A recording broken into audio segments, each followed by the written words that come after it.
اپنے ٹارگٹ پر پہنچ کے پھٹتا ہے، اس کے علاوہ اس کو روکنے کا اور کوئی طریقہ کار نہیں ہوتا. جبکہ کمپیوٹر گائیڈڈ میزائل کو آپ راستے میں کہیں بھی نیویگیٹ کر کے اس کو اگر تباہ کرنا ہے تو تباہی کی سمت لے جا سکتے ہیں، یا اگر انہوں نے کوئی اپیل کر دیا ہے یا بچانا ہے کسی کو تو آپ اس کو نیویگیٹ کر کے دوسری جگہ پر اس کو پھینک کے اپنی آبادی کو یا جس کو اپنے نشانہ بنانا ہے اور آپ نہیں بنانا چاہ رہے اس کو محفوظ کیا جا سکتا ہے. جبکہ بیلسٹک میزائل میں اس کی ٹریجیکٹری میں ایسا نہیں ہوتا. ہوا یوں کہ جب بھی ہمارے میزائل جاتے تھے تو میزائل کی چونکہ ایک ٹریجیکٹری بنتی ہے، سب سے پہلے اس نے اوپر جانا ہوتا ہے فضاؤں میں، اور اوپر جا کے ایک مطلوبہ بلندی تک پہنچ کے، جن میں 100 کلومیٹر 200 کلومیٹر 250 کلومیٹر 400 کلومیٹر کی بلندی پر پہنچنے کے بعد وہ میزائل پھر اپنی ٹریجیکٹری کو فالو کرتا ہے، پھر اپنے ہدف کی جانب، اپنے ٹارگٹ کی جانب بڑھتا ہے. اچھا، جو ہی میزائل ہمارے اوپر جاتے تو وہ جو S-400 ہے اس کی جو کارگر رینج ہے وہ 150 کلومیٹر سے اوپر ہے. 150 کلومیٹر سے اوپر وہ ہمارے میزائل کو یا ایک اور مطلوبہ جو بلندی ہے اس پر وہ اس کو ڈیٹیکٹ کر لیتا. ڈیٹیکٹ کرنے کے بعد وہ آٹومیٹیکلی، چونکہ خودکار نظام ہے، وہ آٹومیٹیکلی حرکت میں آتا اور ریڈار کی مدد سے اور کمپیوٹر کی گائیڈنس کی مدد سے، GPS سسٹم کی مدد سے وہ فوراً GPS سسٹم کی مدد سے اس کو راستے میں ہی تباہ کر دیتا، اور نتیجتاً ہمارا میزائل فضاؤں میں بکھر جاتا اور ہمارا کوئی بھی اٹیک انڈیا پر کامیاب نہ ہوتا، جبکہ وہ اٹیک پر اٹیک کرتے ہوئے ہمیں نشانہ بناتا چلا جاتا. اس کا جو توڑ تھا وہ تھا نصر ہدف 9. یہ تھا کہ یہ میزائل جو ہے ہمارا دنیا کے کسی ابھی تک دنیا کے کسی ریڈار پر نظر نہیں آتا، جبکہ یہ سٹیلتھ کوالٹی کا حامل بھی نہیں ہے. آپ چونکے ہوں گے میری بات سن کے. سٹیلتھ کوالٹی وہ ہوتی ہے کہ جو کسی جس کی مدد سے وہ اس کے اوپر اس کو کوٹنگ شوٹنگ کرتے ہیں، کوئی مٹیریل ہوتا ہے، وہ ریڈار کی شوؤں پر اپنے میزلز کو، اپنے طیارے کو نظر نہیں آنے دیتے. تو میں یہ عرض کر رہا ہوں کہ اس کی سٹیلتھ کوالٹی بھی نہیں ہے، لیکن یہ پھر بھی نظر نہیں آتا. چونکنے کی وجہ میں بیان کر دیتا ہوں کہ ریڈار نے کیپچر کرنا ہے کہ جب یہ اوپر ایک مطلوبہ بلندی تک جائے گا.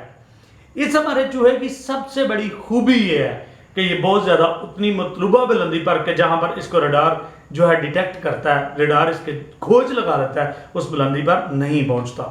اس بلندی سے نیچے پرواز کرتے ہوئے یہ ڈائریکٹ اپنے ہدف تک پہنچتا ہے، اور یہی وجہ ہے کہ اس کی رینج بھی بہت زیادہ نہیں ہے، صرف 73 کلومیٹر اس کی کارگر رینج ہے.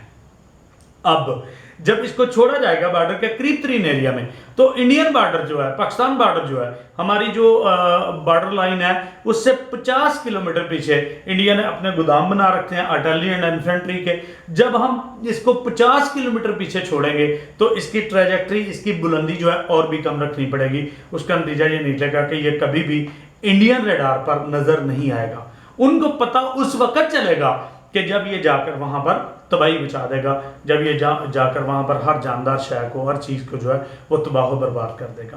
اب کیا ہوا جس دن ہم نے نصر کا تجربہ کیا، اور یاد رکھے میں نے آپ کو بتایا ہے کہ جس دن اس کے پروٹوٹائپ میں 2 میزائل تھے اس کے لانچر میں سے، لیکن جب اس کا پروڈکشن ورژن آیا تو اس میں سے 4 میزائل نکلتے ہیں. اور مزے کی بات ہے ہمارا یہ چوہا سفید رنگ کا ہے جس کی ٹپ ریڈ کلر کی ہے، اور یہ 2 طرح سے تباہی میں جاتا ہے، 2 طرح کے وارڈ لے جاتا ہے. پاکستان کو اللہ پاک نے یہ توفیق دی کہ پاکستان نے بہت چھوٹا نیوٹران بم بنا لیا کہ جس کی پوری دنیا قائل ہے اور دنیا حیران ہے کہ پاکستان نے یہ اچیومنٹ کیسے کر لی. تو پاکستان نے جو بہت چھوٹا نیوٹران بم بنایا اس کا سائز ایک فٹ بال کے برابر ہے. تو بعض اوقات یہ ہمارا چوہا 2 قسم کا ہے. ہم اس سے 2 طرح کے کام لیتے ہیں، ایک روایتی تباہی، اور دوسرے نمبر پر ہم اس میں 2 فٹ بال، 2 نیوٹران بم اس کی ٹپ کے پیچھے رکھ دیتے ہیں. یہ کیا کرتا ہے جب اپنے مطلوبہ ہدف تک پہنچتا ہے تو ان سے 50 میٹر اوپر فضا میں یہ پھٹ جاتا ہے. جب 50 میٹر اوپر پھٹتا ہے تو اس کے نیوٹران بم پھٹتے ہیں، نیوٹران کی بارش شروع ہو جاتی ہے. اور یہ نیوٹران کی بارش اس طرح سے ہوتی ہے کہ اگر وہ نیچے بنکر میں، بم پروف بنکر میں بھی ان کے فوجی چھپے ہوں تو نیوٹران آپ کو پتا ہے اس کی پینیٹریٹنگ پاور بہت زیادہ ہوتی ہے، وہ سرایت کر جاتا ہے کنکریٹ کی دیواروں میں سے اور جا کر ہر جاندار شے کو اس ایریا میں، 3 کلومیٹر کے ایریا میں ہر شے کو تباہ و برباد کر دیتا ہے. جس کا نتیجہ یہ نکلتا ہے کہ ان ایکوپمنٹس کو آگے بڑھانے کے لیے اور بڑی تیزی کے ساتھ انفینٹری آرٹلری کو کور فائر اور آگے ایڈوانس کے لیے کوئی بندہ ہی موجود نہیں ہوگا. تو پھر وہ کس طرح سے کر سکیں گے.